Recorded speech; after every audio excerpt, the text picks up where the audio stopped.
Capítulo 28. Apoyo tlaxcalteca en las conquistas de los reinos vecinos. Actitud de Xicotenca al Atzayacatzin ante la embajada mexica que solicitó ayuda.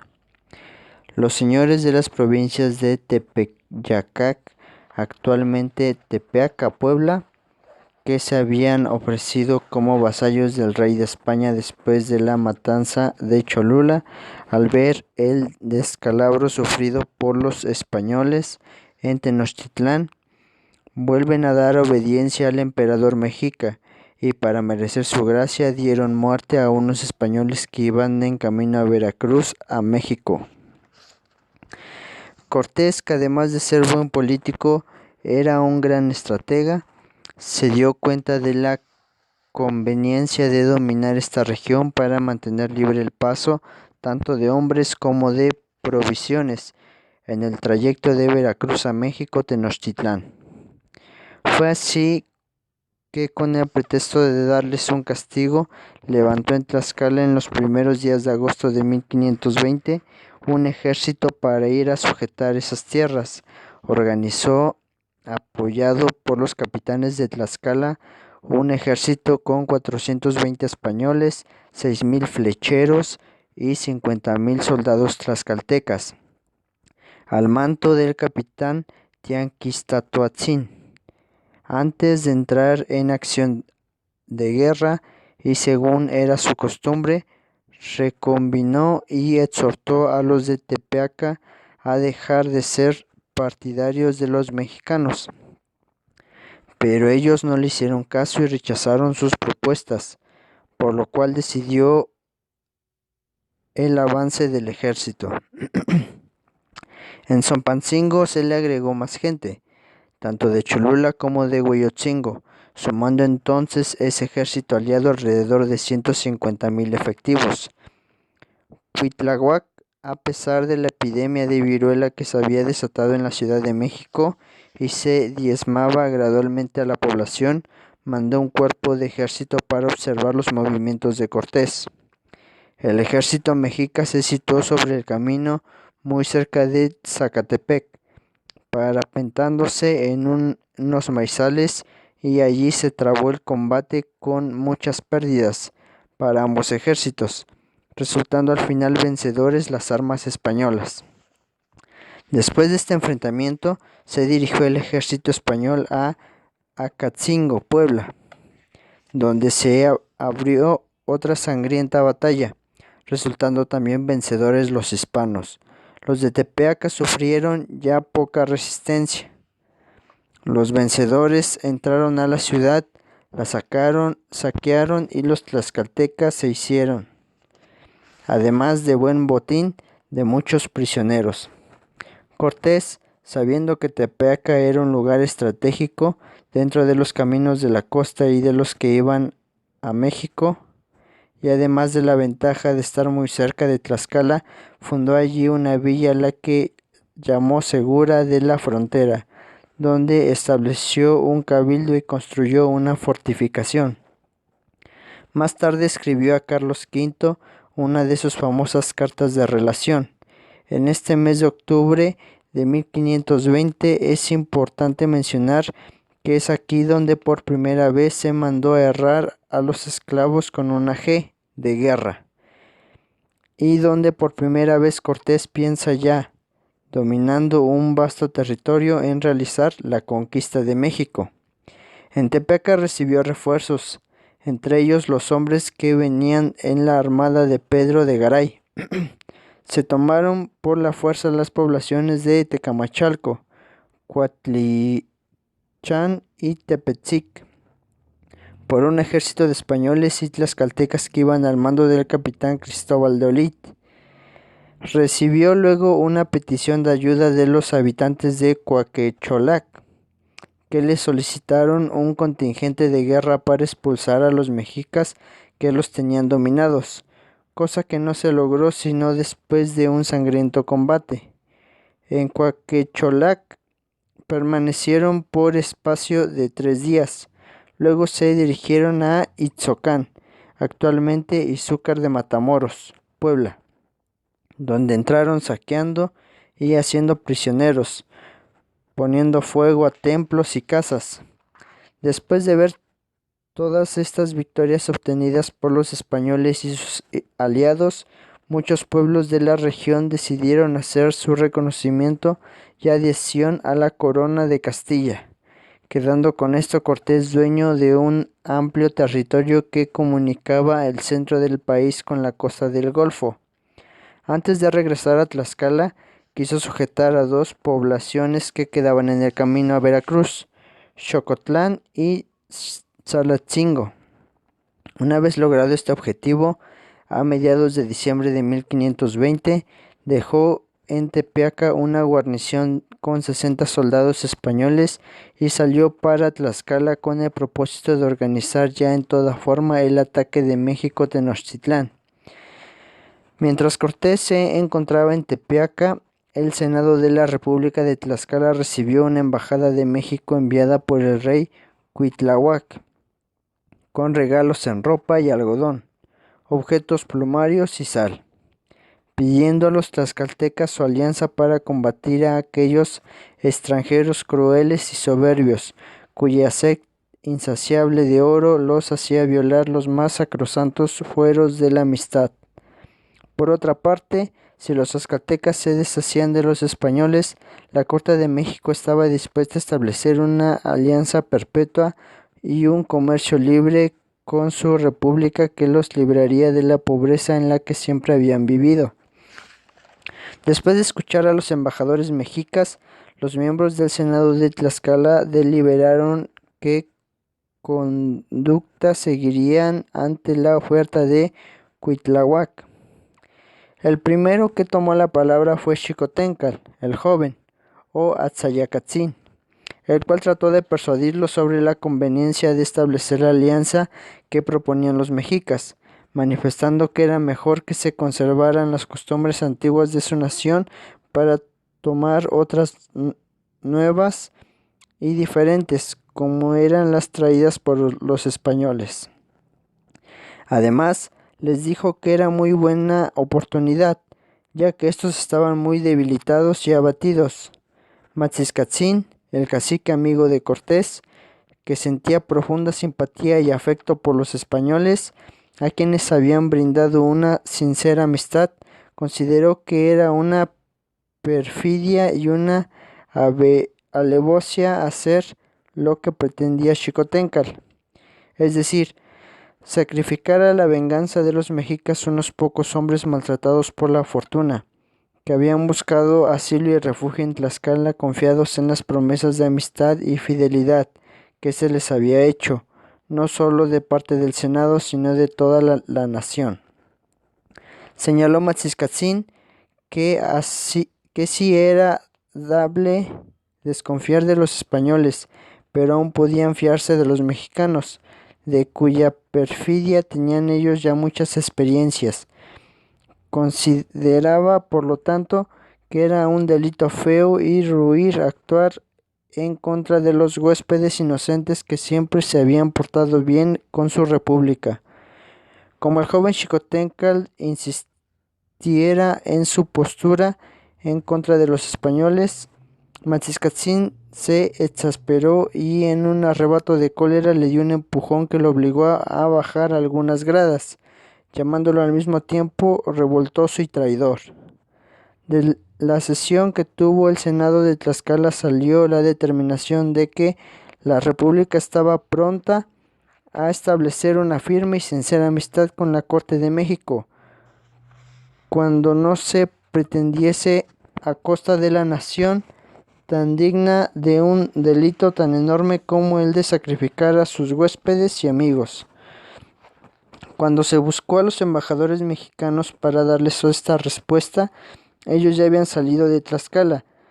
Los senadores y los caciques trataron de ocultar a los españoles lo ocurrido. Sin embargo, Cortés cuando regresó a Tepeaca se enteró de esto y les agradeció mucho, sobre todo a Matziscatzin, el apoyo que les otorgaban a manifestarle lo siguiente: aunque derramemos la sangre por ti y muchas veces pongamos la vida al tablero, no te pagaremos la menor parte de lo que te debemos, y pues yo no puedo con iguales obras corresponder a las tuyas.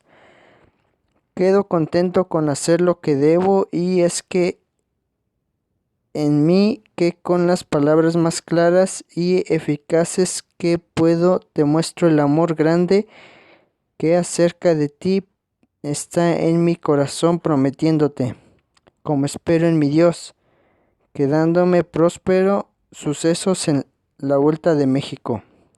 Serás el mayor señor que habrá en este nuevo mundo, ya que loao Dios, estamos mejores de salud y no vemos la hora de andar en las manos de los mexicanos, capitales enemigos vuestros y nuestros. Enseguida sellaron el pacto con un abrazo. Capítulo 29. Muerte de Maxicatzin y de Cuitláhuac por la pandemia de viruela. Construcción de los bergantines en Tlaxcala. Estando ya en paz y sometidos todos los pueblos comarcados de Tepeaca, acordó Cortés que se quedaran allí el capitán Francisco de Oronzo al mando de 60 soldados, muchos de ellos enfermos y heridos. El resto del ejército, encabezado por Cortés, se dirigió a Tlaxcala, donde les esperaba una triste noticia. Un soldado negro que venía con el ejército de Pánfilo de Narváez trajo a estas tierras el virus de la viruela, enfermedad viral contagiosa que no era padecida anteriormente por los nativos, y en consecuencia, al no estar inmunizados contra este germen, causó en ellos grandes estragos, ocasionando la muerte de miles de personas, y los que lograron sobrevivir quedaron con muchas cicatrices y con ceguera. Precisamente a consecuencia de esta terrible enfermedad murió don Lorenzo Maxicatzin. Cortés sintió grandemente esta pérdida, en parte por el cariño que se profesaban y además porque Maxicatzin era como un mediador que mantenía siempre la armonía entre los españoles y tlaxcaltecas. Cuando se enteró de la muerte de su amigo, a quien Cortés decía como querer a un padre, entraron él y sus capitanes a Tlaxcala vestidos de riguroso luto y manifestando una profunda pena. A instancias de los tlaxcaltecas y en nombre del rey Carlos V de España, dio Cortés el señorío vacante de Ocotelulco a un hijo del difunto, quien contaba con solo 12 años de edad, y que al ser bautizado se llamó Juan Maxicatzin, armándolo caballero según las costumbres castellanas. Mientras tanto, en México la situación se complicó. Los esfuerzos de Cuitláhuac por hacerse de aliados fracasaron y la viruela hacía tremendos estragos en toda la población, siendo una de sus víctimas el propio emperador Cuitláhuac, quien también murió a principios del mes de diciembre de 1520 a los 44 años de edad. Fue electo sucesor Cuauhtémoc, cuyo nombre parecía profético en su significado, águila que cae. El águila era también un símbolo de sol, por tanto, Cuauhtémoc también significaba el sol que se pone o que se oculta. Joven de escasos 25 años, gentil hombre y muy esforzado, tenía como sus antecesores una doble función o cargo sacerdotal con la que acataría la voluntad de los dioses, y guerrera. Pelearía por su pueblo hasta el último momento, como efectivamente lo hizo. Al igual que Cuitláhuac, su antecesor inmediato, Cuauhtémoc, escogió para reina, en calidad de prometida, como el anterior había hecho, a Tecuichpoch, copo de algodón, niña de escasos 10 años, hija del difunto rey Moctezuma y de Teotlachco, quien murió también en la noche triste. La coronación de Cuauhtémoc, 11º y último emperador azteca, se llevó a cabo el día 1 de marzo de 1521, es decir, 80 días después de haber sido electo. Mientras tanto, en Tlaxcala, Cortés se ocupó de los preparativos para la conquista, disponiendo que se cortara madera para la construcción de 13 embarcaciones o bergantines, para con ellos dar la guerra a los mexicas en los canales, acequias y lagos, apoyando el ataque que se llevaría a cabo en las calzadas.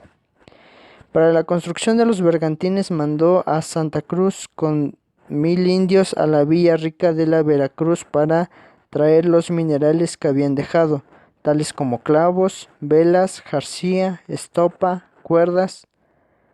Se trabajó la construcción de las naves en Atempa, lugar situado en la margen izquierda del río Zaguapan, junto al sitio donde posteriormente el edificio la ermita de San Buenaventura, dirigiendo los trabajos del soldado y maestro carpintero Martín López. Nos dice al respecto Bernal Díaz del Castillo. Martín López se dio tanta prisa en cortar la madera con el gran apoyo de los tlaxcaltecas que lo ayudaban, que en pocos días la tenía ya toda cortada y señalada, su cuenta en cada madero para qué parte y lugar debían de ser. También le ayudaba otro buen soldado de nombre Andrés Muñoz y un viejo carpintero que había quedado cojo a resultas de la herida y al que llamaban Ramírez el Viejo.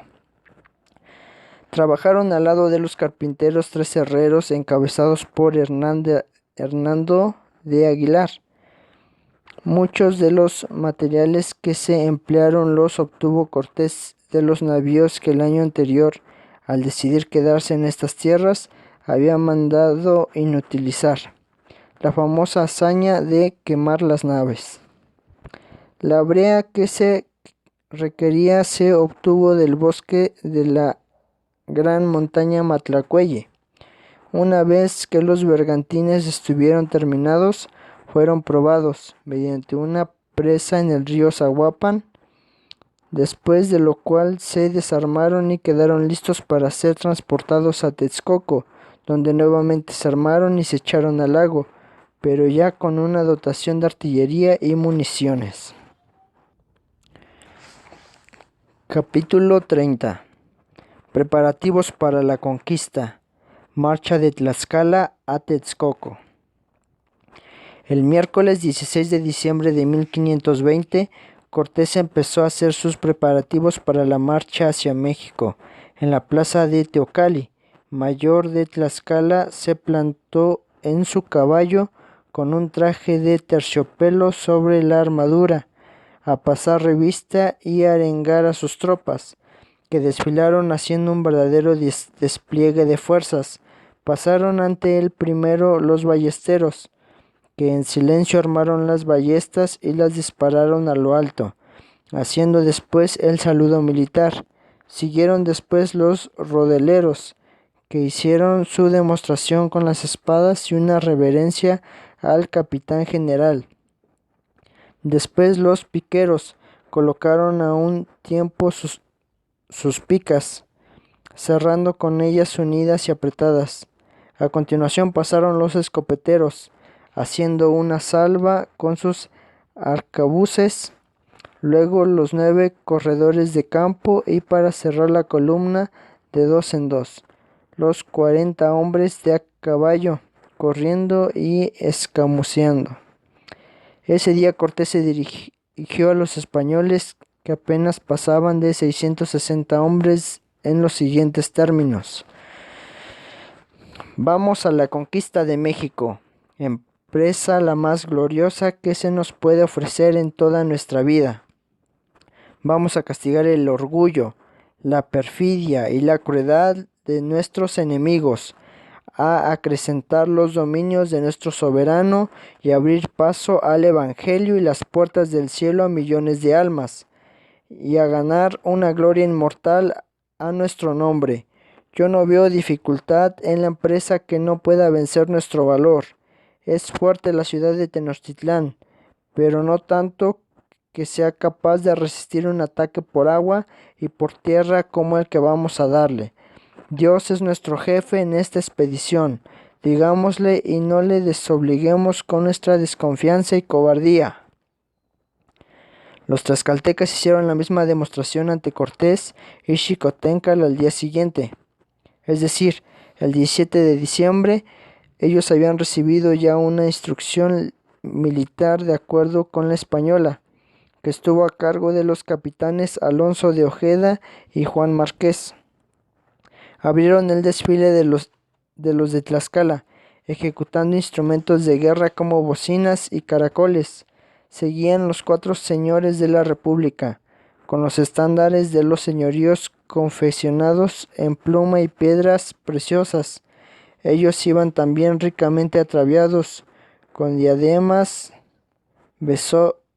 besotes, orejeras de oro y un penacho de plumas que les salía desde la espalda y se levantaba sobre su cabeza.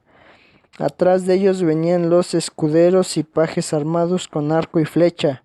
Posteriormente pasaron los flecheros, y luego, en fila muy bien ordenadas, de 20 en 20, los diferentes escuadrones, dejando un trecho entre ellos, cada uno con su capitán y su respectivo estandarte, el cual inclinaban al pasar frente a Cortés, quien devolvía el saludo tocándose la gorra.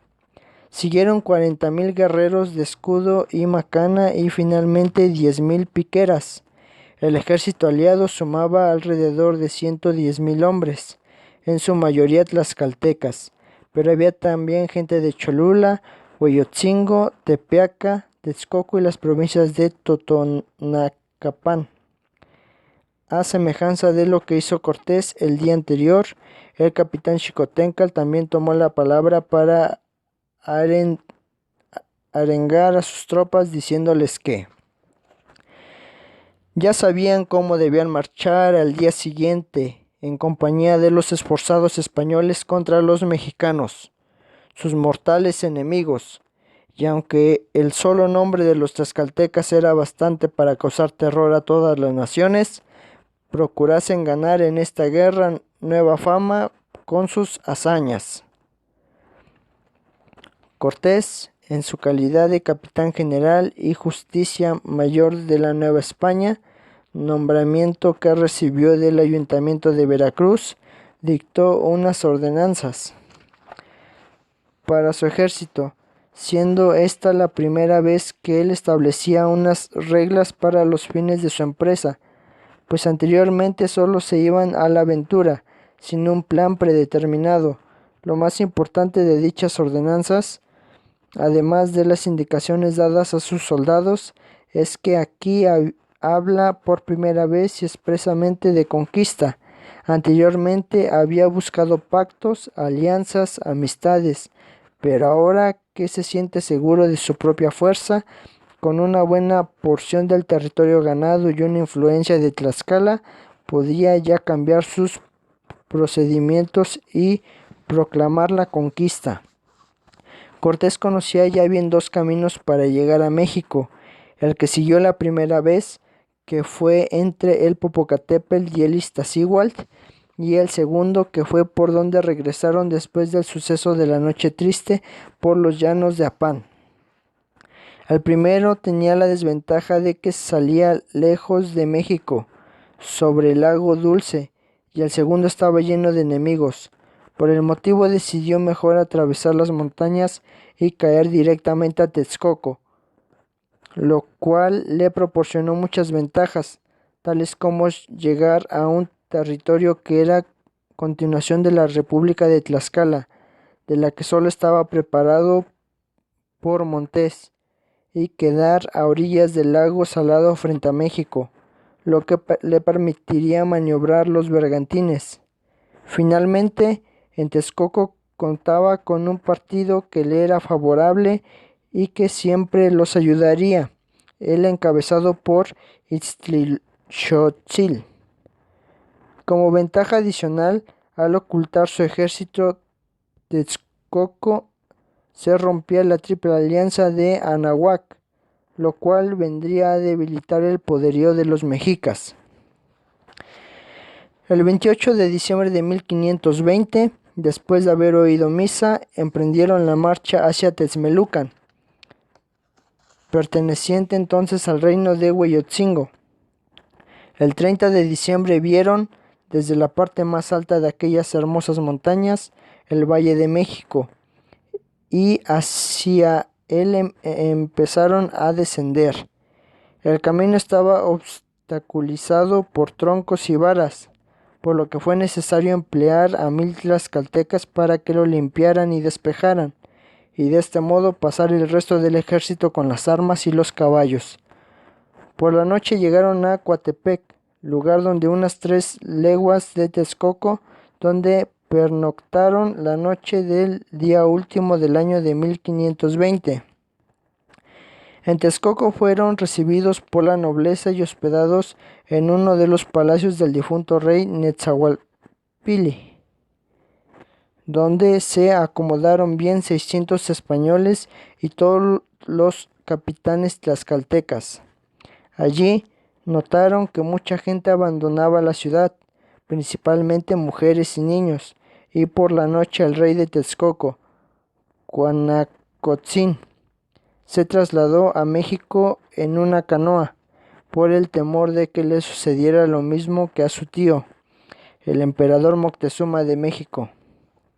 A los 3 días de permanecer en Texcoco, se presentaron ante Cortés los señores de Huecholatla, Coatlichán y otras poblaciones vecinas de Texcoco, para ofrecer a Cortés su alianza y ayuda, lo que él aceptó de buena voluntad.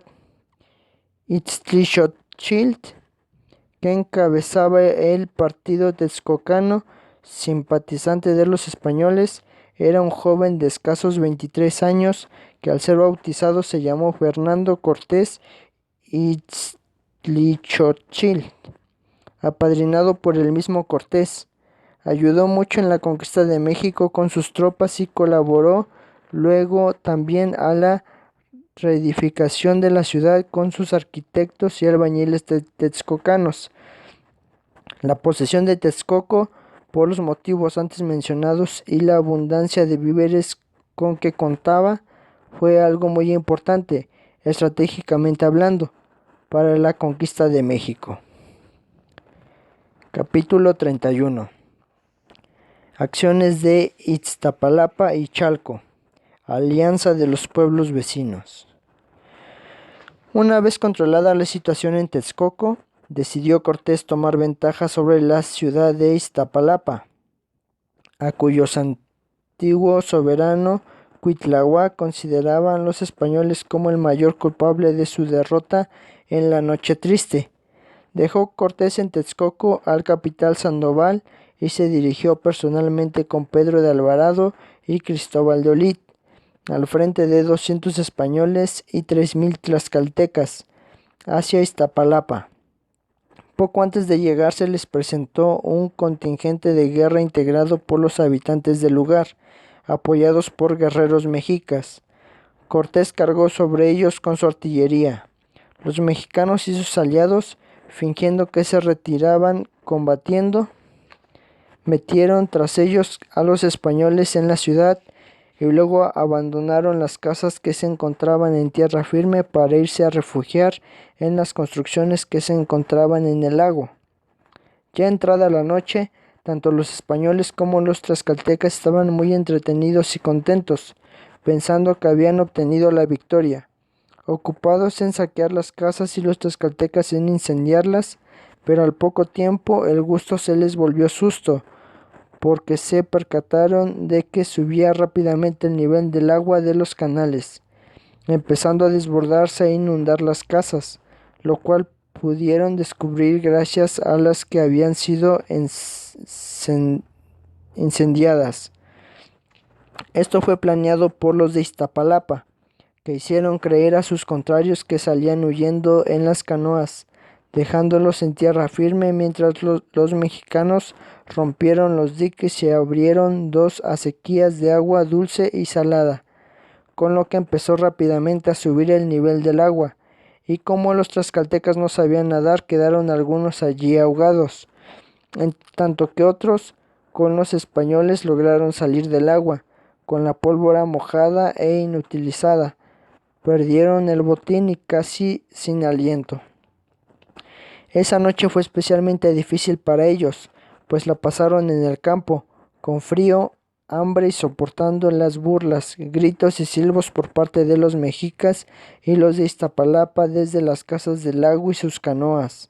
Sin embargo, estos últimos tampoco salieron de la acción muy bien librados, pues algunos sufrieron deterioro e incluso pérdida de sus habitaciones. Al otro día muy temprano se presentaron algunos escuadrones de guerra mexicas, mataron a 2 soldados y a un caballo e hirieron a muchos españoles. Después de este enfrentamiento los ejércitos aliados regresaron a Texcoco. 2 días después de permanecer en esta ciudad llenaron los representantes de la población comarcadas Mixquics, Chalco, Otumba y otras, para demandar la paz y pedir perdón a Cortés por las guerras pasadas que ellos habían dado y por los españoles muertos, pretextando que lo habían hecho así por órdenes del emperador Cuitláhuac.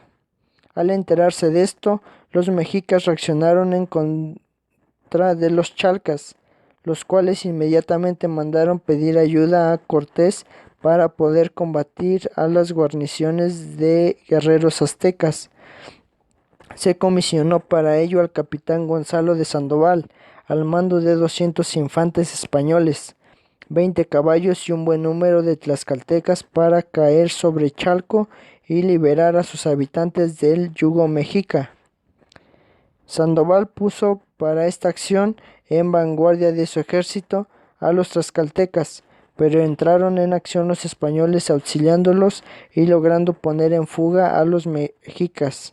Los chalcas, una vez conseguida la victoria del ejército hispano-tlaxcalteca, salieron a recibirlos con muestras de grande regocijo. El señor de Chalco había fallecido poco tiempo antes, dejando el poder antes de morir a sus 2 hijos con la recomendación de que cultivaran la amistad de los españoles y consideraran a Cortés como a un padre.